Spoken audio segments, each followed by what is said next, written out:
الله الرحمن الرحيم الحمد لله رب العالمين والصلاة والسلام على سيد الأنبياء والمرسلين وعلى آله وصحبه أجمعين أما بعد فقد قال الله تبارك وتعالى أعوذ بالله من الشيطان الرجيم بسم الله الرحمن الرحيم إن الله اصطفى آدم ونوحا وآل إبراهيم وآل عمران على العالمين ذرية بعضها من بعض والله سميع عليم إذ قالت امرأة عمران رب إني نذرت لك ما في بطني محررا فتقبل مني إنك أنت السميع العليم فلما وضعتها قالت رب إني وضعتها أنثى والله أعلم بما وضعت وليس الذكر كالأنثى وإني سميتها مريم وإني أعيذها بك وذريتها من الشيطان الرجيم فتقبلها ربها بقبول حسن وأنبتها نباتا حسنا وكفلها زكريا كلما دخل عليها زكريا المحراب وجد عندها رزقا قال يا مريم أنى لك هذا قالت هو من عند الله إن الله يرزق من يشاء بغير حساب صدق الله العظيم.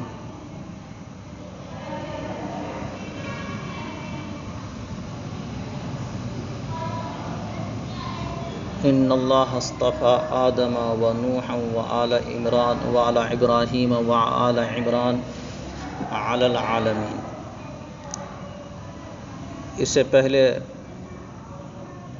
سب سے پہلے تو توحید باری کا ذکر ہوا تھا، اس کے بعد نبی علیہ الصلاۃ والسلام کی رسالت کا بھی ذکر ہوا، اور اب دیگر انبیاء علیہم الصلاۃ والسلام کا ذکر ہو رہا ہے۔ اللہ تعالیٰ کا ارشاد ہے ان اللہ اصطفیٰ آدم، اللہ تعالیٰ نے حضرت آدم کو نبوت کے لیے چن لیا، ونوحاً، اور حضرت نوح علیہ الصلاۃ والسلام کو بھی نبوت اور رسالت کے لیے منتخب کیا، وآل ابراہیم، اور حضرت ابراہیم علیہ الصلاۃ والسلام کی اولاد کو۔ حضرت نوح علیہ الصلاۃ والسلام، حضرت آدم علیہ الصلاۃ والسلام یہ خود رسول تھے، نبی تھے۔ حضرت ابراہیم علیہ الصلاۃ والسلام کی اولاد میں جیسا کہ معلوم ہے کہ دو بیٹے تھے، ایک حضرت اسحاق اور ایک حضرت اسماعیل علیہ الصلاۃ والسلام۔ حضرت اسحاق علیہ الصلاۃ والسلام کے بعد جتنے بھی انبیاء آئے ہیں، قریب تمام کے تمام انبیاء انہی کی اولاد سے آئے، اس لیے کہ ان کے بیٹے تھے حضرت یعقوب علیہ السلام، اور ان کے بیٹے تھے حضرت یوسف علیہ الصلاۃ والسلام، اور پھر یعقوب علیہ الصلاۃ والسلام کے اور بھی 11 بیٹے تھے۔ ان تمام کے جو ہے تمام انہی کی اولاد میں دیگر انبیاء آئے، حضرت موسیٰ علیہ السلام، حضرت عیسیٰ علیہ السلام، حضرت داؤد علیہ السلام، حضرت زکریا علیہ السلام، حضرت یحییٰ علیہ الصلاۃ والسلام، اور بھی بہت سارے انبیاء آئے ہیں۔ حضرت ابراہیم علیہ السلام کے ایک دوسرے بیٹے تھے جو حضرت اسماعیل علیہ الصلاۃ والسلام تھے، ان سے حضرت نبی کریم صلی اللہ علیہ وسلم آئے۔ تو گویا کہ آل ابراہیم کو نبوت کے لیے کیا کر لیا؟ چن لیا، یعنی اولاد ابراہیم کو نبوت کے لیے چن لیا، اس لیے کہ تمام انبیاء قریب تمام انبیاء جو ہے حضرت ابراہیم علیہ الصلاۃ والسلام کی اولاد سے آئے۔ پھر آل عمران کو بھی نبوت کے لیے چن لیا۔ یہ عمران سے مراد یا تو حضرت مریم علیہ الصلاۃ والسلام کے والدہ کے حضرت مریم علیہ السلام کے والد ہیں، یعنی حضرت مریم علیہ الصلاۃ والسلام کی والدہ کے شوہر. بات سمجھ میں آئی؟ یا تو اس لیے کہ حضرت مریم علیہ الصلاۃ والسلام کے والد کا بھی نام عمران ہے، اور حضرت موسیٰ علیہ الصلاۃ والسلام کے والد کا بھی نام عمران ہی ہے. تو مفسرین نے دونوں ذکر کیے ہیں کہ آل عمران یعنی عمران کی اولاد کو بھی نبوت اور رسالت کے لیے چن لیا. اگر یہ حضرت عیسیٰ علیہ الصلاۃ والسلام کے والد ہیں تو اس کا مطلب ہوا کہ حضرت عیسیٰ علیہ الصلاۃ والسلام کو چن لیا، اور اگر حضرت موسیٰ علیہ الصلاۃ والسلام کے والد ہیں تو پھر حضرت موسیٰ علیہ السلام اور حضرت ہارون علیہ الصلاۃ والسلام دونوں رسول جو ہیں، دونوں نبی حضرت یہ عمران کے اولاد ہوئے. وہ سمجھ میں آ گیا؟ تو آدم علیہ السلام کو، نوح علیہ السلام کو، داؤد علیہ الصلاۃ والسلام کی اولاد کو اور عمران کی اولاد کو تمام عالمین پر چن لیا، یعنی ان تمام لوگوں کو نبوت اور رسالت سے سرفراز فرمایا. ذریتم بعضها من بعض، بعض کی ذریت تھے، اس طور پر کہ ان میں سے بعض کی ذریت ہے. یعنی یہ جو دیگر انبیاء علیہ الصلاۃ والسلام آئے ان میں سے بعض کی اولاد ہے. مثلا حضرت آدم علیہ الصلاۃ والسلام کی تو اولاد سب ہیں، نہیں سمجھ میں آ رہا؟ اسی طرح سے حضرت نوح علیہ الصلاۃ والسلام کی بھی اولاد قریب سب ہیں، اور حضرت ابراہیم علیہ الصلاۃ والسلام کی بھی اولاد سب کے سب ہوئے، اور حضرت ابراہیم حضرت نوح علیہ الصلاۃ والسلام کی اولاد میں ہوئے. حضرت اسحاق علیہ الصلاۃ والسلام حضرت یعقوب علیہ الصلاۃ والسلام کی اولاد میں سے ہوئے، اور خود حضرت اسحاق اور حضرت یعقوب حضرت ابراہیم علیہ الصلاۃ والسلام کی اولاد میں سے ہوئے. تو گویا کہ ایک کوئی کسی کی کیا ہے، ان میں سے بعض کی اولاد میں سے ہیں. واللہ سمیع علیم، اور اللہ تعالیٰ سننے والا اور جاننے والا ہے کہ یہ جو نبوت اور رسالت سے کسی کو سرفراز فرمایا ہے وہ ایسے نہیں، وہ ہر چیز کو سنتا بھی ہے، ہر ایک کی خوبیوں کو جانتا ہے، وہ ہر طرح کا علم رکھتا ہے. وہ اپنے علم ازلی کی وجہ کے ذریعے سے سب کو کیا کرتا ہے، جس کو جس مقام جو چاہتا ہے وہ مقام اس کو عطا کرتا ہے. اذ قالت امرأة عمران ربی انی نذرت لک ما فی بطنی محررا. وہ وقت قابل ذکر ہے جب عمران کی بیوی نے کہا، اے ہمارے رب، میں نے نظر مان لی ہے آپ کے لیے وہ چیز جو میرے پیٹ میں ہے، محررن، کہ اللہ کے لیے وہ آزاد ہے. یعنی عمران سے مراد یہاں حضرت مریم علیہ الصلاۃ والسلام کے والد. حضرت مریم علیہ الصلاۃ والسلام کے والد یعنی حضرت مریم علیہ الصلاۃ والسلام کی والدہ نے جب حالت حمل میں تھی، انہوں نے یہ نظر مان لی تھی کہ جو بھی بچہ پیدا ہوگا اس بچے کو ہم اللہ کے لیے وقف کر دیں گے، اور وہ اللہ تعالیٰ کے دین اور اس کو راضی کرنے کے لیے اپنی زندگی گزارتا رہے گا. اس کو گھر یا دنیا کے کسی کام میں ہم کو لگانا نہیں ہے. سمجھ میں آ رہا؟ یہ نظر کس نے مانی؟ حضرت مریم علیہ الصلاۃ والسلام کی والدہ نے. اور حضرت مریم علیہ الصلاۃ والسلام کے جو والد تھے وہ بیت المقدس میں امام تھے. حضرت مریم علیہ الصلاۃ والسلام کے والد عمران جو وہ تھے بیت المقدس کے امام تھے. اس زمانے میں حضرت زکریا علیہ الصلاۃ والسلام اللہ کے نبی تھے اور حضرت مریم علیہ الصلاۃ والسلام کے خالو بھی تھے. گویا کہ حضرت مریم علیہ الصلاۃ والسلام کی والدہ اور حضرت زکریا علیہ الصلاۃ والسلام کی بیوی یہ دونوں بہنیں تھیں.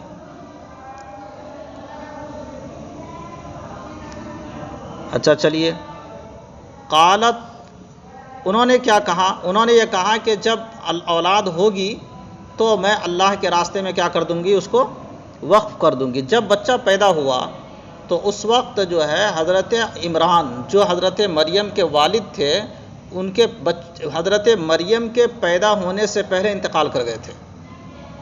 سمجھ میں آیا؟ تو اب جب حضرت مریم کی والدہ کے شکم سے، پیٹ سے حضرت مریم کی پیدائش ہوئی، تو پھر اس بچے کو، اب وہ پیدائش جو ہوئی تو وہ سوچ رہی تھی کہ کیا ہوگا، لڑکا ہوگا، اور ہم اس لڑکے کو اللہ کے راستے میں دین کی خدمت کے لیے کیا کریں گے، وقف کریں گے. لیکن اب حضرت مریم کی والدہ کو لڑکا نہیں ہوا بلکہ لڑکی کی پیدائش ہوئی، اور وہ ہے یہی حضرت مریم علیہ السلام. اچھا، فلما وضعتها قالت ربی انی وضعتها انثی، جب اس کو جن دیا یعنی اس کی ماں نے اپنے بچی کو جنا، تو حضرت مریم کی والدہ نے کہا کہ اے میرے رب، میں نے تو اس کو اپنے حمل کو مؤنث جنا، یعنی مرد عورت بچہ جنا. واللہ اعلم بما وضعت، اب یہ تو بول رہی ہے لیکن کیا اللہ تعالیٰ کو علم نہیں تھا؟ اللہ تعالیٰ تو علم ہے کہ میں نے کیا دیا ہے مریم کی والدہ کو. تو اللہ تعالیٰ زیادہ جانتا ہے اس بچے کو جس بچے کو اس نے جنا تھا. جو بچہ ان کے شکم سے پیدا ہوا تھا اس بچے کو وہ زیادہ اللہ تعالیٰ جانتا تھا کہ بچہ لڑکا ہوگا یا لڑکی ہوگی. وَلَيْسَ الذَّكَرُ كَالْأُنثَىٰ، اچھا وہ اللہ کے دین کی خدمت کے لیے وقف کرنا چاہتی تھیں، تو وہ یہ سمجھ رہی تھیں کہ لڑکا ہوگا تو زیادہ سے زیادہ دین کی خدمت ہوگی، اللہ کے لیے زیادہ سے زیادہ عبادت کرے گا. تو اب لیکن اللہ تعالیٰ کے علم میں یہ تھا کہ وہ لڑکی ہوگی، اور وہ لڑکی بھی بعض لڑکوں کے مقابلے میں علم کے لحاظ سے، صحت کے لحاظ سے، اور اللہ کی عبادت کرنے کے لحاظ سے وہ لڑکوں کے مقابلے میں کیا ہوگی، وہ زیادہ ہوگی. تو لیس الذکر کالانثی، وہ لڑکا، الذکر سے مراد وہ بچہ جس کی وہ تمنا کر رہی تھی، اور الانثی سے مراد حضرت مریم. تو وہ بچہ وہ لڑکا جس کی حضرت مریم کی ماں تمنا کر رہی تھی نہیں ہو سکتا تھا مؤنث کی طرح، یعنی حضرت مریم کی طرح، کہ کوئی بھی بچہ جو ہے حضرت مریم کی طرح ہو جائے. مرد ہونے کے باوجود بھی حضرت مریم اگرچہ عورت ہے لیکن اس کے مقابلے میں کوئی بچہ نہیں ہو سکتا تھا. اللہ نے اس فضیلت کی وجہ سے حضرت مریم کو ان کے شکم سے اتارا. وَإِنِّي سَمَّيْتُهَا مریم، اور اللہ تعالیٰ فرماتے ہیں کہ میں نے اس کا نام مریم رکھا. وَإِنِّي أُعِيذُهَا بِكَ وَذُرِّيَّتَهَا، اچھا وہ یہ دعا جو ہے حضرت مریم کی والدہ نے کیا کہ میں نے اس کا نام مریم رکھا اور میں پناہ میں دیتی ہوں اس بچے کو آپ کے، یعنی بچی کو آپ کے پناہ میں دیتی ہوں، یعنی اللہ تعالیٰ آپ اس بچی کی حفاظت فرمائیے، اس کو ہر طرح کے شر سے، ہر طرح کے شیطانی وساوس سے، ہر طرح کی تکلیفوں سے محفوظ فرما کر اپنی ذات کو راضی کرنے کے لیے اسے کام لے لیجئے، آپ کی پناہ میں دیتی ہوں. وَذُرِّيَّتَهَا مِنَ الشَّيْطَانِ الرَّجِيمِ، اور اس کی اولاد کو بھی شیطان رجیم سے پناہ دیتی ہوں، آپ کی پناہ میں دیتی ہوں. تو حضرت مریم نے اس بچے کو اللہ کے حوالے کر دیا. فَتَقَبَّلَهَا رَبُّهَا بِقَبُولٍ حَسَنٍ، اللہ تعالیٰ نے، اس کے رب نے اس مریم علیہ السلام کو قبول کیا، بہت اچھے طرح سے قبول کیا، اچھے انداز سے قبول کیا. وَأَنبَتَهَا نَبَاتًا حَسَنًا، اور اس میں ترقی دی، اچھی ترقی دی، یعنی اللہ تعالیٰ نے ان سے بھی بہت زیادہ کام لیا، اور پھر ان کے شکم سے اللہ تعالیٰ نے جو پیدا فرمایا وہ حضرت عیسیٰ علیہ السلام کو پیدا فرمایا، وہ بھی اللہ کے برگزیدہ بندے تھے. وَكَفَّلَهَا زکریا، حضرت مریم کی پرورش حضرت زکریا نے کی. کیوں؟ اس لیے کہ اس درمیان میں حضرت مریم علیہ السلام کے والد جو عمران تھے وہ کیا ہو چکے تھے؟ انتقال کر چکے تھے. اور حضرت مریم علیہ السلام کی والدہ جب بچی پیدا ہوئی تو اس کا یہ طریقہ تھا کہ جو بیت المقدس میں جو کام کرتے تھے ان کے حوالے کر دیتے تھے تاکہ اس کو اللہ کے لیے، دین کے لیے کیا کرتے رہے، ان کو تربیت کریں اور تربیت کر کے وہ دین کا کام ان سے لیں. اب جب بیت المقدس میں ان کی والدہ لے کر گئیں تو اس بچی کی پرورش کرنے کے لیے لوگوں میں اختلاف ہو گیا. بعض لوگ کہنے لگے کہ میں اس کی پرورش کروں گا، کوئی کہنے لگا میں اس کی پرورش کروں گا. حضرت زکریہ علیہ الصلوۃ والسلام نے کہا کہ میں اس کی پرورش کروں گا، اس لیے کہ اس کی خالہ میری تربیت میں ہے، اور خالہ کا درجہ ماں کے درجے میں ہوتا ہے، تو بچی کی پرورش خالہ کے ذریعے سے زیادہ اچھے انداز سے ہو سکتی ہے۔ تو لیکن اختلاف ہوا تو قرعہ ڈالا گیا، نام لکھ کر کے قرعہ ڈالا گیا۔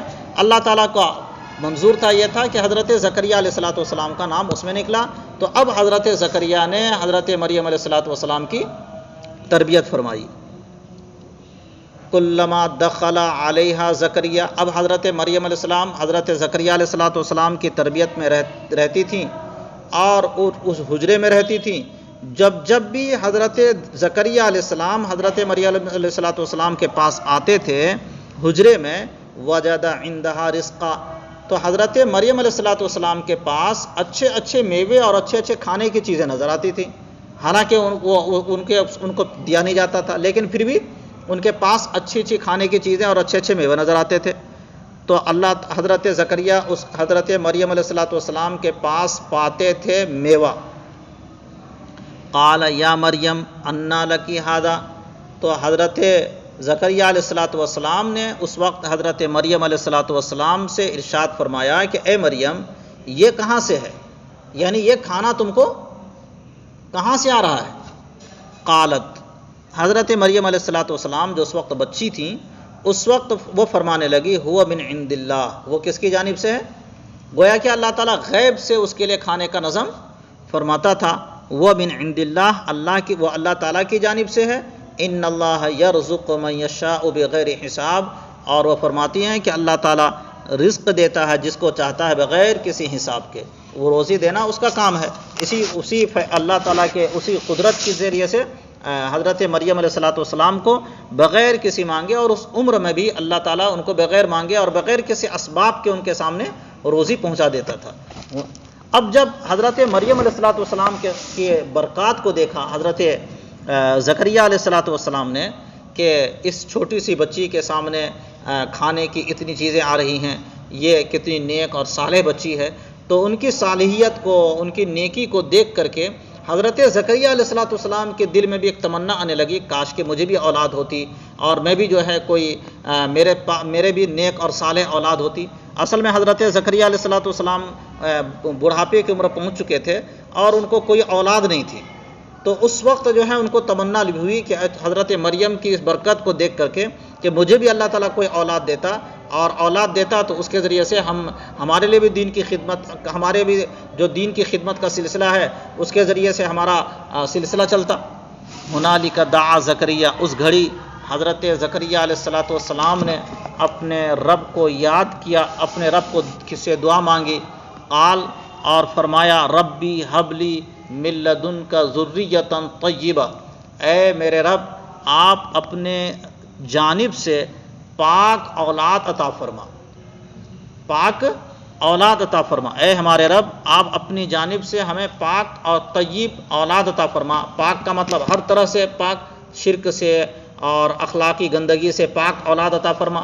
نبی تو یہی دعا کریں گے کہ ان کے اولاد ہر طرح سے پاک ہو۔ انک سمیع الدعاء، بے شک آپ دعاؤں کو سننے والے ہیں۔ یہ بڑھاپے کی عمر میں، جس عمر میں عام طور پر اولاد ہوتی نہیں ہے، لیکن چونکہ نبی تھے اور نبی کو اللہ تعالیٰ کے فیصلے پر پورا یقین تھا، اس لیے جو ہے انہوں نے اللہ تعالیٰ سے دعا مانگی۔ فنادتہ الملائکۃ وہو قائم یصلی فی المحراب، فرشتے نے ان کو آواز دی اس حال میں کہ وہ حجرے میں نماز پڑھ رہے تھے۔ جب حجرے میں نماز پڑھ رہے تھے تو فرشتوں نے حضرت زکریہ علیہ الصلوۃ والسلام کو آواز دی، ان اللہ یبشرک بیحییٰ مصدقا بکلمۃ من اللہ وسیدا وحصورا ونبیا من الصالحین، اللہ تعالیٰ آپ کو خوشخبری سناتے ہیں یحییٰ کی۔ گویا کہ اس بچے کا نام بھی اللہ تعالیٰ نے کیا کر دیا؟ طے کر دیا کہ یحییٰ نام کے بچے پیدا ہوں گے۔ مصدقا بکلمات اللہ، بکلمۃ من اللہ، اور وہ یحییٰ اللہ تعالیٰ کی باتوں کی تصدیق کرنے والے ہوں گے، یعنی اللہ تعالیٰ نے جو قرآن اور جو کتاب نازل فرمائی ہے، جو احکامات نازل فرمائے، ان باتوں کو ماننے والے ہوں گے، اور پر یقین کرنے والے ہوں گے۔ وسیدن، اور ہر دین کے اعتبار سے مقتدا اور پیشوا ہوں گے، دین کے اعتبار سے وہ مقتدا اور پیشوا ہوں گے، وہ رہنمائی کریں گے، وہ حصوراً اور وہ ہر طرح سے پاک ہوں گے، یعنی بشری تقاضوں سے کیا ہوں گے؟ وہ پاک ہوں گے۔ اب بشری تقاضے کا مطلب یہ ہوا کہ وہ نکاح نہیں کریں گے، اور اسی طرح سے دنیاوی جو ضروریات ہے کھانے پینے کی، وہ ضرورت سے زیادہ جو ہے وہ اس سے دور رہیں گے، ضرورت سے زیادہ سے وہ دور رہیں گے۔ وہ نبی من الصالحین، اور نبی بھی ہوں گے، اور نبی تو تمام نبی صالحین میں سے ہوتے ہیں، نبی ہوں گے اور صالحین میں سے ہوں گے۔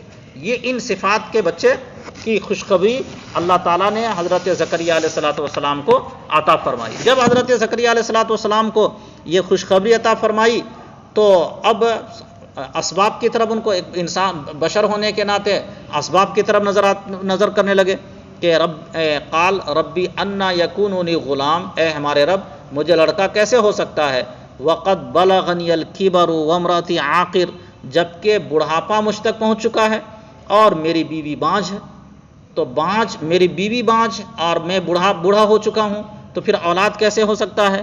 اللہ تعالیٰ نے فرمایا قال کذالک اللہ یفعل ما یشاء، اللہ تعالیٰ ایسے ہی کرتا ہے جیسے وہ چاہتا ہے۔ اللہ کے فیصلے میں وہ حضرت مریم کو تو بغیر حضرت عیسیٰ کی پیدائش تو بغیر اولاد کے ہو گئی، یہاں تو بغیر باپ کے ہو گئی، تو یہاں تو جو ہے کیا کہتے ہیں اولاد پیدا ہونا تو کوئی بڑی مشکل کی بات نہیں ہے، میاں بیوی موجود ہیں، اللہ تعالیٰ قوت پیدا کریں گے۔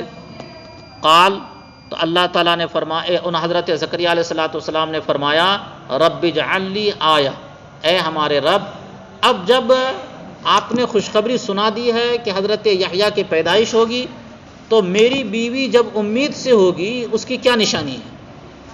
تو اللہ تعالیٰ نے فرمایا، حضرت زکریا نے فرمایا کہ اے ہمارے رب میرے لیے کوئی نشانی مقرر کر دیجئے۔ قال، تو اللہ تعالیٰ نے فرمایا آیتک اللہ تکلم الناس ثلاثۃ ایام الا رمزا، تمہاری نشانی یہ ہے کہ تم لوگوں سے بات نہیں کر سکو گے 3 دن مگر اشارے میں، یعنی 3 دن مسلسل ایسا ہوگا کہ تمہاری زبان سے کوئی بات نہیں نکلے گی، اور تم کو بات کرنی ہوگی تو اشارے سے کرنی ہوگی۔ اس وقت تم سمجھ لینا کہ میری بیوی کیا ہو گئی؟ امید سے ہو چکی ہے۔ وَاذْكُرْ رَبَّكَ كَثِيرًا، اور اس وقت تمہارا کام یہ ہے کہ تم اپنے رب کو یاد کرتے رہو بہت زیادہ، وَسَبِّحْ، اور بالعشی والابکار، اور اللہ تعالیٰ کی پاکی بیان کرتے رہو صبح و شام۔ تو اب حضرت کیا کہتے ہیں زکریا علیہ السلام کو بھی یہاں اب اولاد ہوئی۔ یہاں سے بات اور بھی سمجھ میں آئی کہ بہت سے لوگ جو پیر کے پاس بزرگوں کے جاتے ہیں اور یہ وہاں منتیں مانگتے ہیں اور جا کر کے اولاد مانگتے ہیں، تو بھائی انبیاء سے بڑھ کر کے اللہ کا کوئی ولی، اللہ کا کوئی بزرگ، اللہ کے سامنے اس اللہ کا کوئی مقبول بندہ نہیں ہو سکتا ہے۔